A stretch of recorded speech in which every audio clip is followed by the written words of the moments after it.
What's up, everyone? This is Ben Flanagan here, and this is my sit down with Stoke.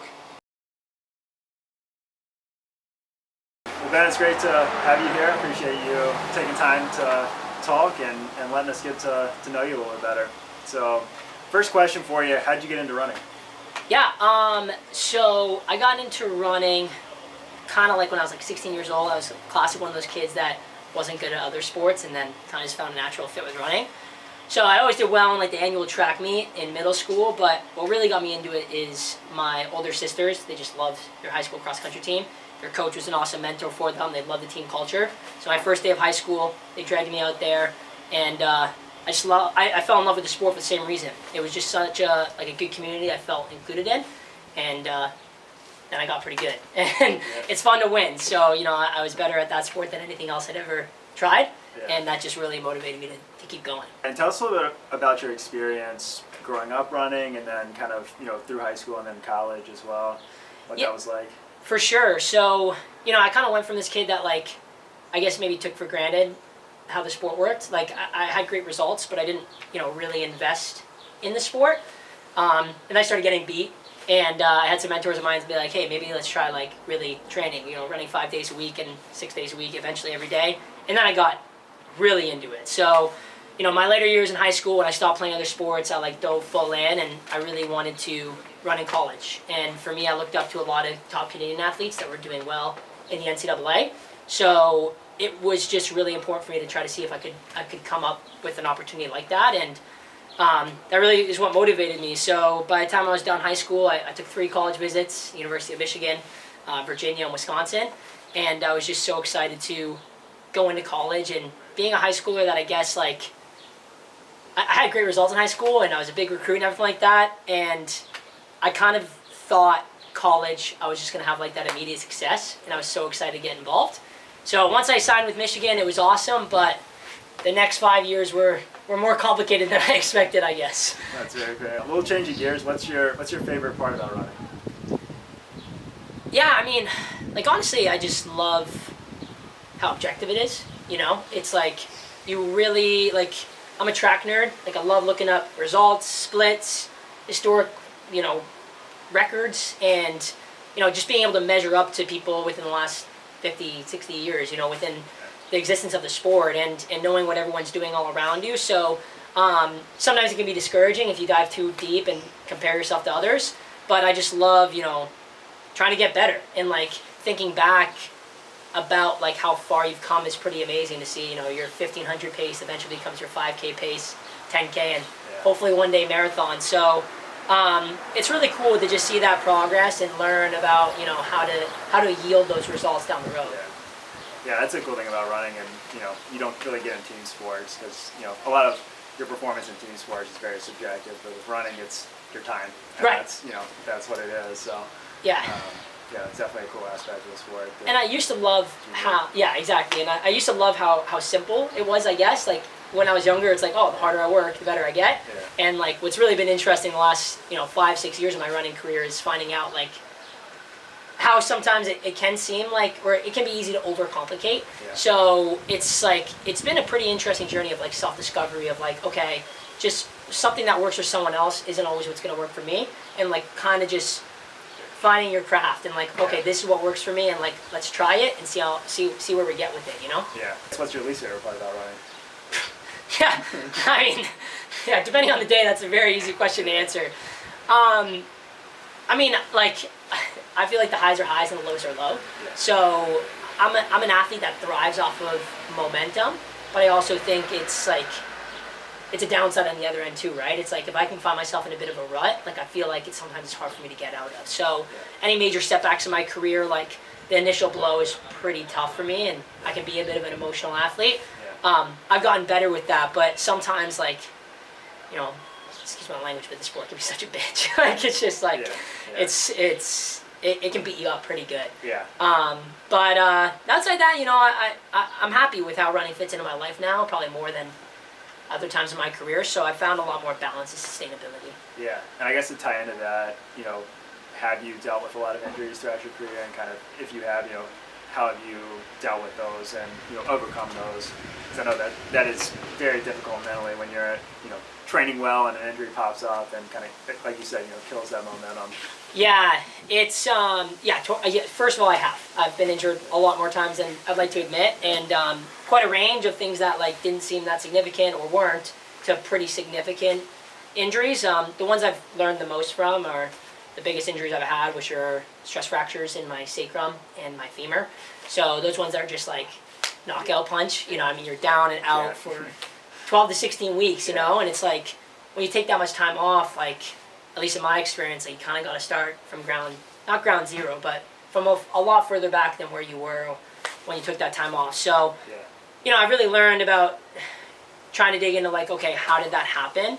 And what can I do to avoid that happening again down the road? Yeah. Your training now, what does your training now look like, and kind of what has been your progression throughout your career to get to the point that you're at now?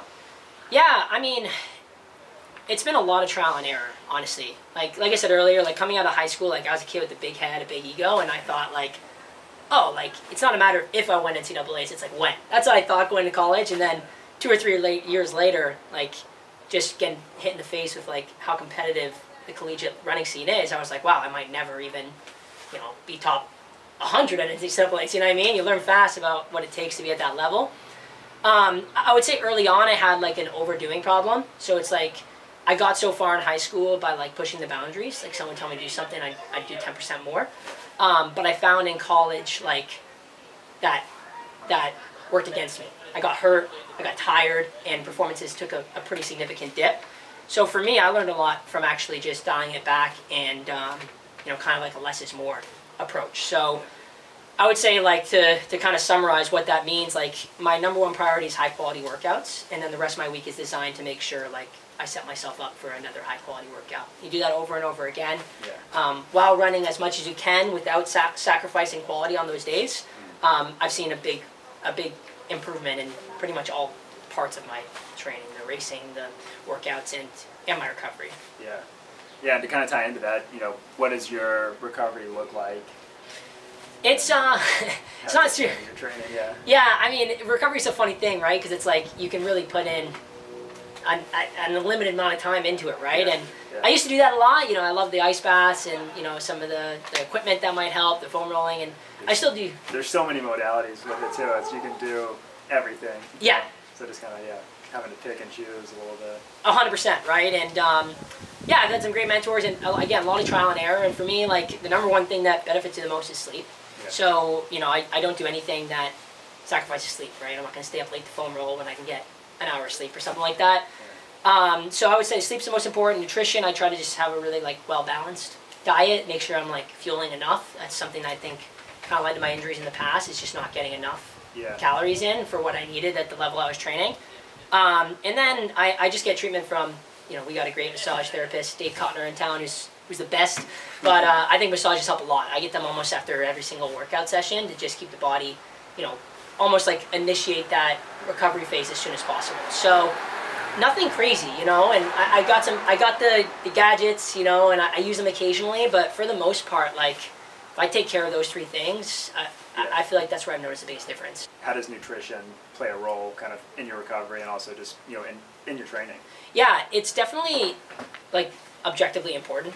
So like nutrition I take seriously, but I try not to like to get overly particular. It's like for me, I found things that work. Still being one of them. But I just make sure that like I try to diversify my nutrition enough that I'm not missing out on any sort of nutrients. That's kind of the most important thing to me. So, and then just make sure I'm eating enough, right? Like I think those big injuries, my back and my femur, like I got some really good advice for people that like look me in the face and were like, hey, like these are bones that shouldn't break, like maybe we're not getting as much as we need. So nowadays it's really just making sure like I'm getting enough fuel to keep me going at the level that I'm at. I diversify my nutrition when I can, and also treat myself. I don't restrict my diet. I have sweets. I like to drink a beer, but like I kind of feel like it's everything in moderation is kind of the way that's worked best for me. Yeah. I find that to be very true. When you are so dialed in and try to make everything perfect, I feel like from a mental standpoint, it's hard to enjoy what you're doing, which then it's hard to perform well when everything is a task instead of you getting enjoyment out of it. So 100%, yeah. and especially like over time, right? It's Yeah. like it's a week long process is one thing, but it's like you train all year long, and it's like it gets tiring to not eat what you enjoy. You know what I mean? So yeah. I really encourage people to like find stuff that they enjoy that works with their running. Obviously to an extent, right? Like, Yeah. but I guess the best case scenario is having stuff that is nutritious, you enjoy, and benefits your running. And For sure. that's something that I've I guess created over 10 years of running. Like now I feel like I've got my go-tos because like I got my not go-tos because I tried that and wasn't sitting well on a double or anything like that. And I'm like, maybe I gotta like try that at a different time of the day. Yeah, those are the interesting ones to find. That's when you learn the fastest. Yeah. Someone starting out running, what advice would you give them as they're getting into the sport or trying to get better, trying to improve their fitness, PR? What advice would you give them? Yeah, I mean, for people that are getting into the sport or relatively new, like honestly, I feel like I think I would recommend slowing down and progressing slow. Like in general, I think it's really easy to get excited, which is great. Like that emotion's awesome to have tied to your running. But what I get nervous about is people kind of get into like short-lived streaks because you get so excited, maybe crank out 5 miles on your second run ever, and it's like then you're sore for 3 days, right? Yeah. So it's not super sexy to go slow, but I think if you really want to work towards sustainable improvements, if you start at a very sustainable level where you finish your session, you're like, okay, I can do that tomorrow, I could do that the next day, and I can probably do that for a week straight. To me, that's like the level of intensity that is going to keep you going for months, possibly years. I just feel like I see a lot of people, and friends included, that get into it and out of it equally fast. And yeah, in my opinion, like running shouldn't feel terrible. It's not going to feel good when you're first starting out, but I think it can feel better than what people think. Yeah. But it's like if you think 12-minute mile pace is too slow or 15-minute mile pace is too slow, like it's not. I'm a professional runner. I run 8-minute mile pace. It's like I think it's about just being able to do it over and over again. Make consistency out there. Exactly. Yeah. And I think that people, can put themselves in a bit of a hole occasionally. So that's my advice, and and just have fun with it. It's like if you enjoy it, it's something that you look forward to. It's like, and it's not hard to do every day. What's kind of your approach with races? Kind of your mentality going in. How do you approach a race as it's coming up and get out and perform? Yeah, that's a good question. Something that's changed a lot over time as well, and I really try to take the edge off. Like I used to think that like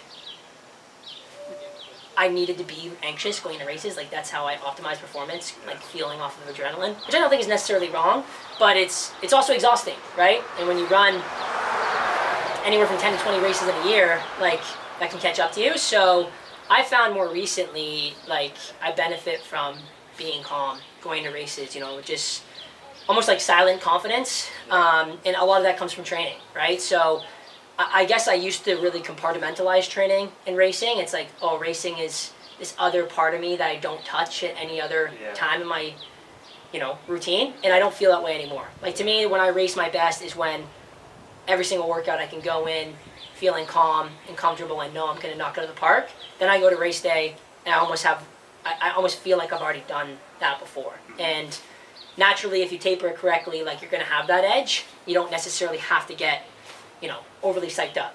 That being said, I do listen to pump-up tunes. I have caffeine. I do like to feel energetic, excited, and happy.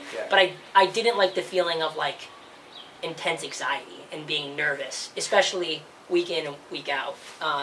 So yeah, I would say like that's helped me a lot. And I love racing, and I would say the last thing I'd say about that is bringing in kind of like a nothing to lose attitude. Like I used to think every race was super high stakes, and I've raced terrible. I've gotten beat bad, and everything was fine. The person who cared the most was me. So if you could kind of let go of that and feel like, okay, like you really have nothing to lose today, I think A, you can take out some limits and maybe surprise yourself, but B, not panic if things get tough in the middle of an okay or bad day, Yeah, it's kind of switching from anxiety to excitement. Yeah. Ideally. So, but again, at the end of the day, like to me, like great racing comes from workouts. Like it's like those magic days, they can happen, sure, but they don't happen they're not, I like predictability, and I get predictability and confidence from great workouts leading up to big races. And what's your pre-race routine? It kind of surprises people, I think. So I stole pieces from like teammates that I've had in the past. But so one is I stole from Justin Knight, and he loved to have chicken parm the night before a race. Okay. Just a big hearty meal. That's really enjoyable, and I started doing it, and it just kind of takes the edge off, right? You're not worried about, I don't know, eating the perfect thing. It's like, oh, you know what, this is something I really like, and it's gonna be good fuel for tomorrow. So. And then my teammate Rob Demanic, he had a bit of a different style, but he loved to have a glass of red wine before big workouts and races. Yeah. I tried that, and naturally, just that combined with a great race. Like I raced well the next day, so now for all my big races, I have chicken parm, a glass of red wine, and it really just takes the edge off, gets me to relax, and then I feel like going into the next day, it's like, all right, relaxation's done. Like, let's get after it, Nice. To switch gears a little bit from running, learn a little bit more about you as a person. What are the 3 to 5 most important things to you? Yeah, that's good. I mean, I would say right off the bat, my dog, my fiance, and my family are my 3, most important things. Like they're everything to me. So, my fiance and my dog, they're people I spend most of my time with, and definitely like kind of my emotional rock. And same with my family. My family's been unconditionally supportive of me throughout my whole career. My dad's one of 10. I grew up with 35 cousins in my hometown. So actually leaving for school was like pretty tough because I was so used to like having that foundation. So I see all of them as much as I can. And outside that, like, I think just being happy. I've tried to, I guess maybe sometimes in the past I've like tied running too closely to that. I need to cut. So to cap the video off, we'll do a little personality rapid fire. Okay. All right, hometown. Kitchener, Ontario. Current TV show. The Office. Favorite music genre. Punk rock. Good answer. Favorite sport to watch. Hockey. Or running. Fair. Introvert or extrovert. A hard extrovert. Underlined. All right, dream car. That's my Jeep right over there. That's my dream car right there. Love it, love it. Grand Cherokee. Grand Cherokee. Yeah. Yeah. Jeep Grand Cherokee. Yeah. Favorite city. I feel like I gotta go with Toronto or Boston. Okay. To cap it off, you're stuck on an island. What 3 items do you bring? My Stoke, my running shoes, and a nice pillow. Awesome. Well, appreciate you again taking this time and allowing us to get to know you. It's been great. Awesome. Thanks. Love it.